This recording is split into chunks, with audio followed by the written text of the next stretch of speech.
تكذبان تبارك اسم ربك ذي الجلال والإكرام. اعوذ باللہ من الشیطان الرجیم. بسم اللہ الرحمن الرحیم. السلام علیکم. امید ہے آپ سب خیریت سے ہوں گے. اس وقت ہم سورہ بقرہ پڑھ رہے ہیں. میں اس کا ترجمہ اور تفسیر آپ کو معلوم ہے کہ پڑھتی ہوں. آج ہم اس کی آیت نمبر 184 پڑھیں گے اور پھر میں اس کی وضاحت کروں گی. آیت نمبر 184. گنتی کے چند ہی دن ہیں، لیکن تم میں سے جو شخص بیمار ہو یا سفر میں ہو تو وہ ان دنوں میں گنتی کو پورا کر لے، اور اس کی طاقت رکھنے والے فدیے میں ایک مسکین کو کھانا دیں. یہاں تک جو ہے یہ بات کہی گئی ہے کہ روزہ فرض ہے. اس پر تو ہم نے اپنے پچھلے لیکچر میں بات کی کہ روزہ فرض ہے. جو بھی آپ میں سے جو بالغ ہے اس کے اوپر روزہ فرض ہے. اس سے پہلے بچوں کو ترغیب دینے کے لیے روزے کی ضرور ان کو تعلیم دینی چاہیے. اللہ تعالیٰ نے جو ہم پہ روزہ فرض کر رہا ہے، انسانی جسم میں یہ صلاحیت رکھی ہے کہ وہ روزے کو کامیابی کے ساتھ رکھ سکے. روزہ آپ کو بیمار نہیں کرتا. اگر آپ روزے میں سحری اور افطاری میں مناسب طریقے سے جو کچھ آپ کو ریکوائرڈ ہے، جس کو جتنی ضرورت ہے، اس لحاظ سے اپنے کھانے پینے کو کرے، اور اس کی روزہ کھولنے کے بعد بھی وہ اپنی صحت کے اچھے اصولوں پر عمل کرے، تو روزہ کبھی بھی انسان کو کوئی پرابلم نہیں کر سکتا. تو انسان میں اتنی برداشت، اتنی قوت جسم میں ہے کہ وہ روزہ تو صبح سے شام تک ہے. انسان اس سے زیادہ لمبا ٹائم تک بھوکا پیاسا رہ سکتا ہے. انسان کا سٹیمنا اتنا ہے.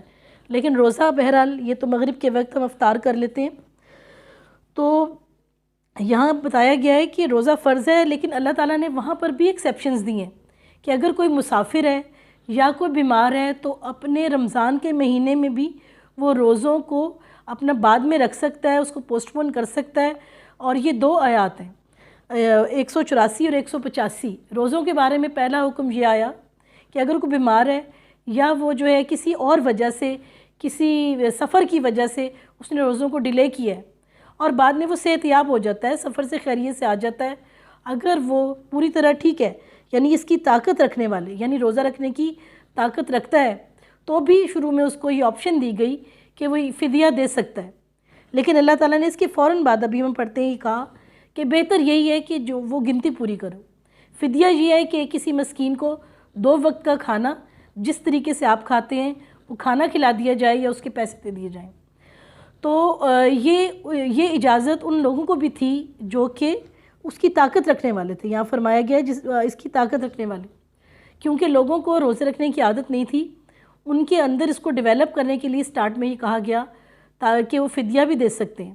ٹھیک ہے، تاکہ ان کے اندر کم از کم اتنا تقوی، اتنا شعور تو پیدا ہو کہ جو چیز چھوڑی ہے اس کا کوئی حساب رکھنا ہے. ٹھیک ہے جی، اس کا فدیہ دے سکتے ہیں، میں ایک مسکین کو کھانا دیں. پھر جو شخص نیکی میں سبقت کرے، یعنی جو واقعی اب نیکی میں آگے بڑھنا چاہتا ہو اور جو اللہ سے محبت کا اظہار کرنا چاہتا ہو آگے بڑھ کر، وہ اسی کے لیے بہتر ہے. لیکن تمہارے حق میں بہتر کام روزے رکھنا ہی ہے اگر تم باعلم ہو.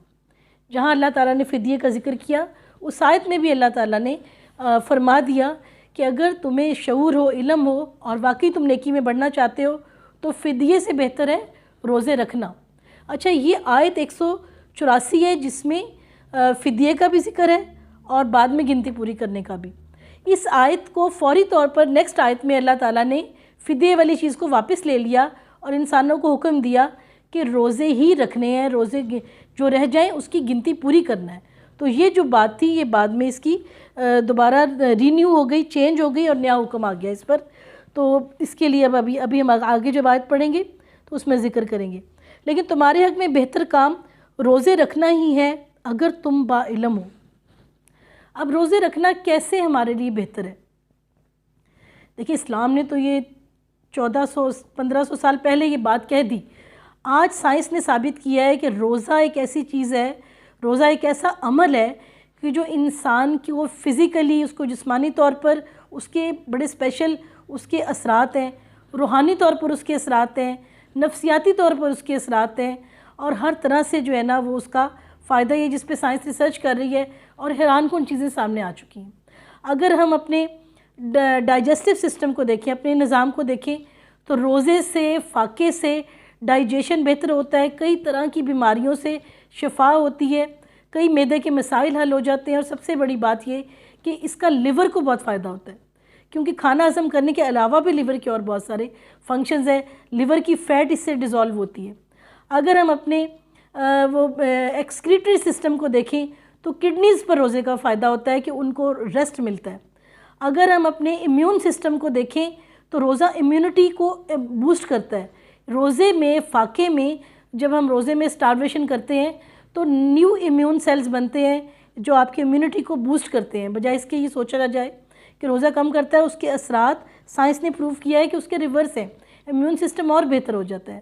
اگر ہم ریسپریٹری سسٹم کو دیکھیں تو روزہ ہمارے اندر سے کیا ہمارے اوپر اثرات کرتا ہے، بلڈ سے، باڈی سے کئی طرح کے ٹاکسنز ہیں جو روزے میں نکلتے ہیں، جو آپ کے ڈیزالو ہو جاتے ہیں اور جسم سے نکل جاتے ہیں۔ اگر ہم کارڈیک سسٹم کو دیکھیں، ہارٹ ہیلتھ کو، تو روزہ کئی طرح کے کولیسٹرولز جو ہیں وہ کم کر دیتا ہے، ٹرائیگلیسرائڈز کو کم کرتا ہے، بیڈ کولیسٹرول کم ہوتا ہے، تو روزہ ہارٹ کو سٹرونگ کرتا ہے، ہارٹ کے لیے بہت زبردست ہے۔ روزہ ایک ایسا عمل ہے جو سائنس نے پروف کیا ہے جس سے بلڈ پریشر اور شوگر کو بہت زیادہ ہیلپ ملتی ہے اس کو کنٹرول ہونے میں۔ یعنی بہت ساری چیزیں ہیں کہ آپ کی جو ہے وہ روزے کے دوران آپ کا دوبارہ ریوائٹلائز ہوتا ہے، باڈی پورا رینیو ہوتا ہے۔ اگر ہم نروس سسٹم کو دیکھیں تو روزہ میموری کو، لرننگ کو شارپ کرتا ہے۔ جب ٹاکسنز آپ کے نکلتے ہیں باڈی سے، کم ہوتے ہیں، تو آپ کی برین ہیلتھ بہتر ہوتی ہے، اور ایسے آپ کے نیورونز پیدا ہونے لگتے ہیں بہت زیادہ کہ جو آپ کی میموری لرننگ کو شارپ کرتے ہیں۔ پھر اگر ہم اس کی دوسری طرف آئیں، اس کے سائیکلوجیکل ایفیکٹس کے اوپر آئیں، تو آپ دیکھیں کہ اس میں روزے میں یہ ہے کہ آپ روزہ رکھ کر آپ نے اچھے اعمال کرنے ہیں۔ اس کا مطلب ہے کہ روزہ رکھ کے اب یہ نہیں آپ کو کہنا چاہیے، یہ طرز سوچ نہیں ہونی چاہیے کہ ہمارا تو روزہ ہے، ہمیں بہت جلدی غصہ آ جائے گا بھوک پیاس میں۔ نہیں، غصہ تو حرام ہے۔ روزے میں کسی کو گالی دینا، برا بھلا کہنا، کسی بھی طرح کی برائی کرنا، ان سب کو منع کیا گیا، ورنہ روزے کے جو اثرات ہیں وہ زائل ہو جاتے ہیں۔ تو روزہ پورے کے پورے ہماری اخلاقیات کا بھی روزہ ہوتا ہے، تو اس کے اثرات پورے کے پورے سائیکالوجی پہ آتے ہیں کہ کس طرح سے آپ نے اپنے آپ کو کنٹرول کرنا ہے، تھنکنگ کو پازیٹیو رکھنا ہے اور لوگوں کو برداشت کرنا ہے، اور بھوک پیاس کے باوجود بھی جب آپ گڈ ایٹیٹیوڈ دیتے ہیں تو یہی سب سے بڑی تربیت ہے۔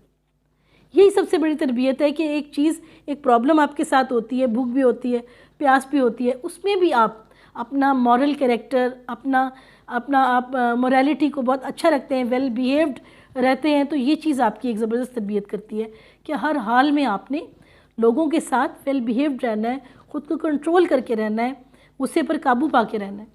پھر روزے کے اسپریچول ایفیکٹس ہیں، اسپریچول ایفیکٹس ہیں کیونکہ اس میں روزے کے رمضان کے حوالے سے کہا گیا ہے کہ اس میں اجر و ثواب 70 گنا ہو جاتا ہے۔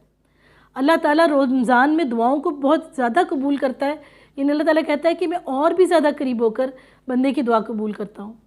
اور پھر نبی پاک صلی اللہ علیہ وسلم نے فرمایا کہ اللہ تعالیٰ فرماتا ہے کہ روزہ میرے لیے ہے اور میں ہی اس کا اجر دوں گا۔ یہ وہ اجر ہے کہ جو اسپریچولی اللہ تعالیٰ آپ کو دیتا ہے، کہ روزہ ایک اللہ تعالیٰ نے ایک ایسا سورس بنا دیا ہے کہ اس کی بلیسنگز بہت زیادہ ہو جائیں لوگوں پر، کہ اللہ تعالیٰ اپنی رحمتوں کو جسٹیفائی کر دے لوگوں کے اوپر، ان کے گناہوں کو معاف کر دے، ان کی دعاؤں کو قبول کر دے، ان کو اسپریچول سٹیٹس کو بڑھا دے۔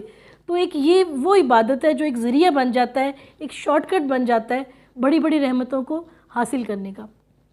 پھر نبی پاک صلی اللہ علیہ وسلم نے فرمایا روزہ ڈھال ہے۔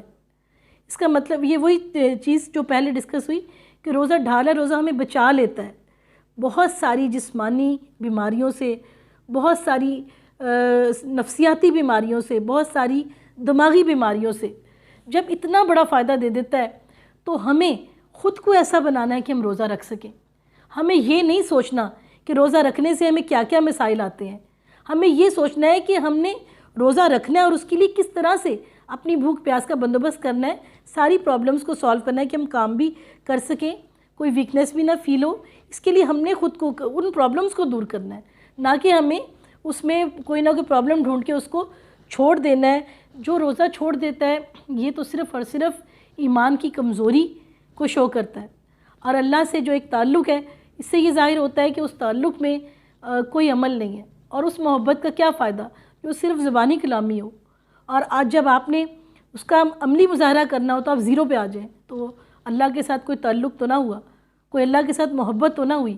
تو اصل بات یہ ہے کہ جو کچھ اس نے کہا ہے اگر ہم اس پر عمل کرتے ہیں تو یہی اس بات کا ثبوت ہے کہ ہم واقعی اللہ کو سمجھتے ہیں، اللہ کو مانتے ہیں، اور ہم صاحب عمل ہیں۔ انشاءاللہ آپ سے نیکسٹ لیکچر میں ملاقات ہوگی۔ اللہ حافظ۔